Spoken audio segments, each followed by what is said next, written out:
Frères et sœurs, ce que vous allez entendre va vous bouleverser. Des signes apparaissent, des témoignages se multiplient, des miracles inexpliqués par la science se produisent autour d'un homme humble, discret, mais dont le nom circule dans les cercles spirituels comme une onde divine. Est-ce lui? Est-ce l'élu attendu depuis des siècles? L'imam al-Mahdi serait-il déjà parmi nous? Abonnez-vous dès maintenant à La Foi islamique pour ne rien manquer des révélations que nous partageons chaque semaine. Chaque clic peut changer une vie. Entrez avec nous dans cette enquête spirituelle. Bismillah ar-Rahman ar-Rahim. Ô Allah, Seigneur des mondes, lumière des cieux et de la terre, fais descendre sur nos cœurs la sagesse et éclaire nos regards dans ces temps troublés. Ya Rab, montre-nous la vérité comme étant vérité et accorde-nous la force de la suivre. Partie 1. L'homme qui ne dort jamais sans prière. Il y a des endroits que même Google Maps ne référence pas. Des petites bourgades reculées où le vent murmure plus fort que les voix humaines. C'est dans l'une de ces villes oubliées que réside un homme dont le quotidien défie la logique ordinaire. Il vit simplement dans une maison sans luxe, sans décor. Mais l'atmosphère qui entoure sa demeure, elle, est imprégnée d'une intensité que l'on ne retrouve nulle part ailleurs. La nuit, pendant que la ville dort, les étoiles semblent se pencher un peu plus bas. Et c'est là, dans le secret des heures sombres, qu'il commence. La prière. Longue, intense, continue. On dit qu'il ne dort que par fragments. Certains affirment même qu'il ne dort pas du tout. Pas par orgueil, pas par rigueur excessive, mais comme s'il n'en avait pas besoin. Comme si le repos de son âme passait par la proximité avec le Créateur et non par les heures passées allongées. Un homme raconte qu'il passait devant chez lui une nuit, vers 3 heures du matin. Il entendit des sanglots doux, puis des paroles en arabe si pures, si profondes, qu'il crut entendre le Coran récité par un ange. Pourtant, personne n'était là, sauf lui, seul dans sa pièce, prosterné. Les habitants du quartier ne parlent pas beaucoup de lui. Ils n'osent pas. Mais dans leurs yeux, il y a ce respect en homme silencieux qu'on réserve aux saints. Les enfants s'arrêtent de jouer quand ils passent. Les vieillards baissent la tête. Même les chiens s'assoient quand ils s'approchent. On raconte qu'un jour, il s'est assis près d'un arbre fané et que 3 jours plus tard, cet arbre a refleuri. D'autres disent qu'un enfant très malade s'est endormi dans ses bras et s'est réveillé guéri. Mais lui, il ne dit rien. Il n'élève jamais la voix. Il sourit rarement, mais quand il le fait, on jurerait que le soleil se lève plus tôt. Ce qui trouble le plus, ce ne sont pas les actes visibles. Ce sont les sensations. Cette chaleur dans la poitrine quand il vous regarde. Cette paix soudaine qui envahit la pièce quand il entre. Cette larme qui monte sans raison lorsqu'il vous parle d'Allah. Ce n'est pas un savant, ce n'est pas un imam. Il n'a ni titre ni rang. Pourtant, il enseigne sans ouvrir de livre et il guide sans prononcer de sermon. Et puis, il y a les animaux. Des pigeons qu'on voit souvent posés sur son toit, même en hiver. Un chat sauvage qui refuse d'approcher les humains, sauf lui. Un cheval que personne ne pouvait calmer, devenu doux comme un agneau à son contact. Et les enfants? Oh, les enfants. Ils ne le connaissent pas, ils ne savent pas son nom, mais ils courent vers lui comme vers un père oublié. Une petite fille, à peine âgée de 5 ans, a dit un jour à sa mère en le voyant « Maman, je crois qu'il parle avec les anges. » Il ne veut pas qu'on le filme. Il détourne la tête quand on essaie de le prendre en photo. Il dit « Celui qui agit pour être vu des hommes a déjà été payé. Moi, j'attends le salaire d'Allah. » Alors, qui est-il vraiment? Un homme pieux parmi tant d'autres? Ou le signe vivant d'une promesse divine? Serait-il celui que des milliers d'âmes attendent sans savoir où regarder? Est-ce un saint? Ou le Mahdi lui-même, caché sous les habits de la discrétion absolue? Partie 2. Des guérissons qui défitent la raison. Il m'a juste regardé, et j'ai senti que la douleur quittait mon corps. C'est avec ces mots, les larmes aux yeux, que Fatima, une femme atteinte d'arthrite chronique, décrit sa rencontre avec lui. Ce jour-là, elle ne cherchait pas un miracle. Elle cherchait seulement du réconfort.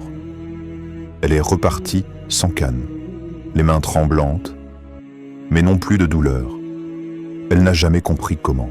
Le docteur Samir, médecin depuis 22 ans, raconte un épisode qu'il n'a jamais pu expliquer. Un jeune garçon de 10 ans souffrait d'un asthme grave. Hospitalisation fréquente, médicaments lourds, nuits d'angoisse. Un soir, la famille du garçon a croisé l'homme qui prie, comme beaucoup l'appellent. Il a posé ses mains sur la poitrine de l'enfant, fermé les yeux et chuchoté quelques versets. Et 3 semaines plus tard, les examens médicaux étaient l'été clair, plus aucune trace d'asthme. Scientifiquement, ça n'a aucun sens, dit le docteur. Mais il est guérin, dit-elle est guéri. Il ne se proclame pas guérisseur. Il ne touche jamais d'argent. Il refuse même les remerciements. Il dit simplement « Ce n'est pas moi, c'est lui qui guérit ». Et pourtant, ceux qui viennent de vers lui repartent souvent transformés. Un autre témoignage vient d'un homme, Mahmoud, qui boitait depuis un accident de moto. Il vivait avec une douleur constante. Un jour, il croise l'homme à la sortie de la mosquée. L'homme le regarde, puis lui dit doucement « Ne te plains plus, remercie. Marche ». Mahmoud raconte qu'il a senti une chaleur monter de ses jambes jusqu'à son dos. Le lendemain, il marchait droit. Cela fait maintenant 2 ans, et il n'a jamais ressenti la moindre douleur depuis. Dans un autre cas, une vieille dame atteinte d'Alzheimer à un stade avancé a parlé de manière fluide pendant 20 minutes après avoir rencontré cet homme dans un parc. Elle l'a appelé « mon fils », alors qu'elle ne reconnaissait même plus ses propres enfants. Elle lui a récité des sourates entières du Coran, sans jamais s'être montrée capable de le faire auparavant. Puis, elle s'est endormie paisiblement sur un banc, et elle est décédée dans la nuit. Sa famille parle d'un dernier cadeau, d'un adieu lumineux. Les guérisons ne sont pas seulement physiques, certains disent que leurs cœurs ont été guéris. Des personnes dépressives au bord du suicide racontent avoir retrouvé goût à la vie après un simple regard ou une parole de lui. L'un d'eux confie « Je voulais en finir. Il m'a regardé et m'a dit « Tu n'es pas seul. Ton Seigneur te voit. » J'ai éclaté en sanglots. Et cette nuit-là, j'ai prié pour la première fois depuis 15 ans. Il n'a pas de cabinet, pas de diplôme, pas d'explication. Mais il y a une force qui l'entoure, invisible, inébranlable, presque palpable. Un parfum de miséricorde qui s'étend à ceux qui croisent sa route. Certains crient au charlatanisme, mais aucun n'a pu prouver la moindre supercherie. Tout est trop simple, trop pur. Il ne vend rien, il ne promet rien. Il agit, ou plutôt, il laisse agir. Et c'est précisément cela qui perturbe autant. Il ne fait jamais rien d'extraordinaire. Mais l'extraordinaire se manifeste partout autour de lui. Un érudit local, respecté de tous, a dit un jour « Je connais les signes du Mahdi. Ce ne sont pas des éclats spectaculaires, ce sont des vagues silencieuses de lumière, de guidance et de guérison. Et je ne dis pas que c'est lui, mais si ce n'est pas lui, alors c'est son ombre. » Partie 3. Un rêve qui se répète dans le monde entier. Ce n'est d'abord qu'un murmure, une confidence entre 2 amis. Une parole timide qu'on n'ose pas dire à voix haute. J'ai rêvé d'un homme. Il était vêtu de blanc, et son visage brillait comme une étoile. Puis, ce même rêve commence à apparaître ailleurs. À Alger, une femme raconte à son imam qu'un homme lumineux lui a parlé dans son sommeil. Prépare-toi. Le monde va trembler, mais la lumière ne s'éteindra pas. À Jakarta, un adolescent écrit sur un forum qu'un homme vêtu de blanc l'a guidé dans un désert en feu et lui a dit « Ne crains rien, ce qui arrive est inscrit ». Au début, personne n'y prête attention. Des rêves, il y en a tant.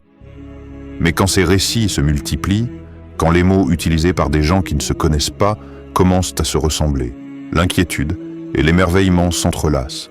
Et puis vient le déclic, une image sur un réseau social. Un court extrait vidéo d'un homme modeste, debout dans une mosquée, le regard baissé, silencieux. Dans les commentaires, une avalanche « C'est lui, je l'ai vu dans mon rêve. Je ne connais pas son nom, mais je l'ai reconnu tout de suite. » Des messages arrivent du Brésil, de Turquie, du Sénégal, de France, du Pakistan, de l'Indonésie. Hommes, femmes, jeunes, personnes âgées, tous disent la même chose, le même rêve, le même homme, le même message. Mais comment cela est-il possible? Quel lien invisible relie tous ces cœurs qui ne se sont jamais rencontrés? Est-ce le fruit d'un imaginaire collectif? Ou est-ce l'écho d'un décret céleste qui se propage à travers les âmes des croyants, en silence, comme le vent de la fin des temps? Le prophète n'avait-il pas annoncé qu'à l'approche de l'heure, les rêves des croyants deviendraient véridiques? N'avait-il pas dit que ces songes seraient une forme de wahi, une inspiration, un avertissement? Et si ces rêves collectifs étaient justement cela, une alerte douce, mais puissante, que quelque chose de très grand approche? Dans une maison au Maroc, une mère se réveille en sursaut après avoir vu ce rêve pour la 3e fois. Elle serre son chapelet contre sa poitrine. À Londres, un converti pleure en silence après une nuit troublée, sans comprendre pourquoi la voix de cet homme l'a appelé par son prénom alors qu'il ne l'a jamais entendu dans sa vie. Et à Beyrouth, un jeune garçon de 8 ans décrit à sa grand-mère, avec des mots simples, un homme qu'il n'a jamais vu. Il était comme un soleil qui marchait. Tous ressentent la même chose au réveil, un mélange de peur et d'espoir, de bouleversement et de paix, comme si quelque chose de divin avait effleuré leur cœur pendant leur sommeil. Et à mesure que le phénomène grandit, le silence se brise. Les imams commencent à en parler dans les khutbahs. Les savants posent des questions.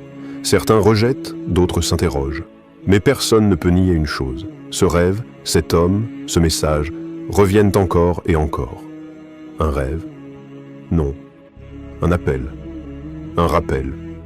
Un signe. Et dans les cœurs attentifs, une certitude grandit.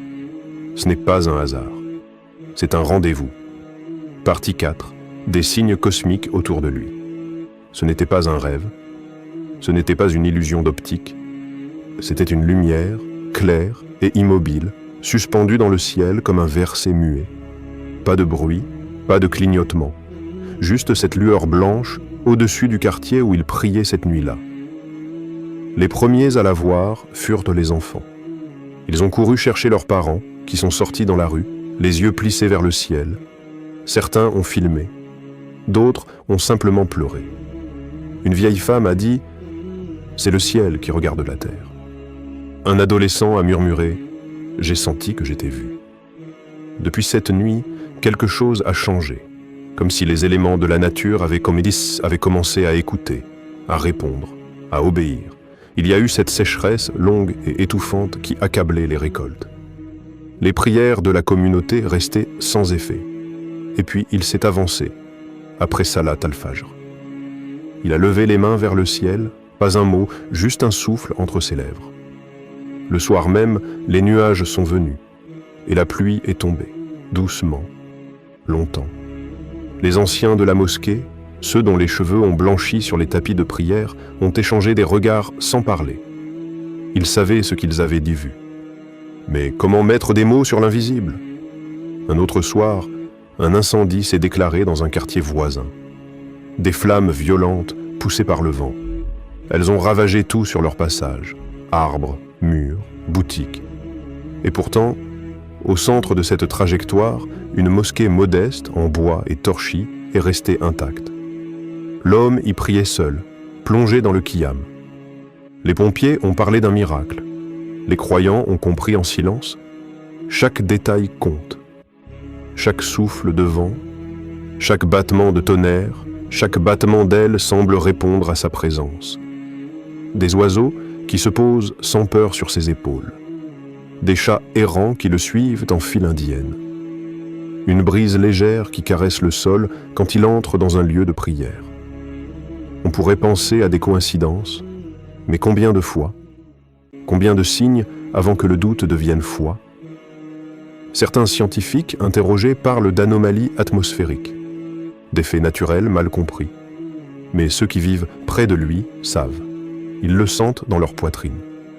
Leur cœur palpite comme s'ils reconnaissaient quelque chose de très ancien, de profondément inscrit dans le fitra.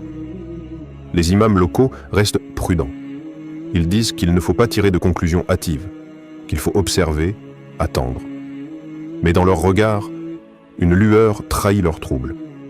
Car eux aussi voient, et eux aussi sentent. Ils ne parlent pas de ces signes. Ils les ignorent peut-être, où il les dissimule. Mais tout autour de lui, la terre, le vent, l'eau et le feu semblent chuchoter un nom ancien. Un nom que le monde entier attend sans le prononcer. Peut-être que ce n'est pas lui. Peut-être que c'est juste un homme pieux, aimé d'Allah. Mais peut-être que le cosmos lui-même a reconnu ce que nous refusons encore d'admettre.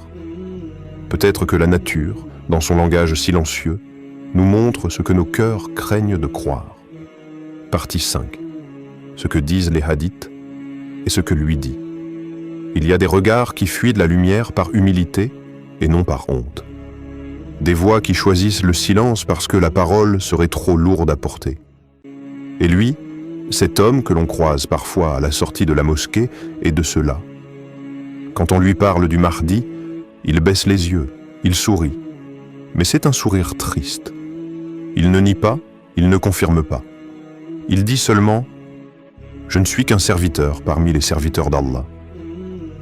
Mais dans cette phrase, il y a une profondeur étrange, comme s'il n'essayait pas de convaincre, comme s'il se contentait de rappeler une vérité qu'il vit pleinement, celle de l'effacement devant la grandeur divine. Et pourtant, ses gestes parlent, sa discrétion devient message, sa solitude devient direction. Les hadiths, eux, sont là, silencieux depuis des siècles, mais résonnent aujourd'hui avec une intensité nouvelle. Le prophète a dit que le Mahdi ne recherchera pas le pouvoir, qu'il fuira la reconnaissance, que c'est le peuple qui le reconnaîtra malgré lui et qu'il sera contraint à accepter ce que son cœur humble aurait préféré éviter. Un hadith rapporté par Abu Daoud dit que des hommes viendront à lui entre le Rukn et Maqam Ibrahim pour le forcer à accepter la responsabilité, et qu'il s'y refusera d'abord. Et lui, n'est-il pas déjà ce visage que les gens cherchent sans oser nommer? N'est-il pas ce cœur qui refuse la célébrité, qui fuit les caméras, mais que les foules finissent toujours par retrouver? Il ne parle pas de politique, il ne dénonce pas, il construit, il soigne, il prie. Et ceux qui l'écoutent entendent au fond de leurs âmes un appel qu'ils croyaient oublié. Certains savants, prudents, rappellent que beaucoup ont été pris pour le Mahdi dans l'histoire, que les signes doivent être clairs, que la précipitation peut égarer. Mais comment rester aveugle à ce qui se joue sous nos yeux? Les textes anciens ne décrivent pas un homme spectaculaire. Ils décrivent un homme vrai, guidé par Allah, dont la simple présence fera trembler les injustes et réconfortera les opprimés. Et s'il était déjà là, mais que nous étions trop distraits pour le voir? Et si les miracles silencieux, les rêves du monde entier, les signes cosmiques et cette paix étrange dans sa compagnie n'étaient pas des hasards, mais des appels discrets du ciel? Il ne veut pas être reconnu, il ne revendique rien. Mais sa lumière éclaire malgré lui. Il n'élève pas la voix, et pourtant, elle résonne dans les cœurs. Peut-être que nous ne saurons qu'à la fin. Peut-être que ce mystère fait partie de la sagesse d'Allah. Mais ceux qui cherchent sincèrement sentent cette question gronder dans leur poitrine. Et si c'était lui? Conclusion, un mystère qui nous appelle à la foi. Aujourd'hui, face à ce monde qui vacille entre chaos et espoir, des signes subtils apparaissent, des miracles discrets s'accomplissent, et un homme humble incarne une lumière rare. Que l'on croit ou que l'on doute, une chose est certaine. Notre époque est traversée par des événements qui dépassent la simple coïncidence. Alors, que faire? Se tenir debout dans la foi, renforcer notre lien avec Allah et ouvrir nos cœurs à la sagesse qu'il nous offre. Car c'est dans l'humilité et la patience que réside la vraie force. Que ce mystère autour de cet homme, que certains appellent l'imam Mahdi, soit pour nous une invitation à approfondir notre relation avec notre Créateur, à purifier nos intentions et à préparer nos âmes pour ce que l'avenir réserve. Ô Allah, éclaire nos chemins, renforce notre foi et guide-nous vers la vérité, quelle qu'elle soit. Fais de nous des témoins sincères de ton dessein parfait. Amin. Si cette vidéo t'a touché, si tu veux rester connecté avec des contenus qui nourrissent ton âme et approfondissent ta foi, n'hésite pas à t'abonner à La Foi Islamique. Active la cloche pour ne rien manquer des prochaines révélations et partages spirituels. Reste vigilant, garde la foi car le plus grand changement est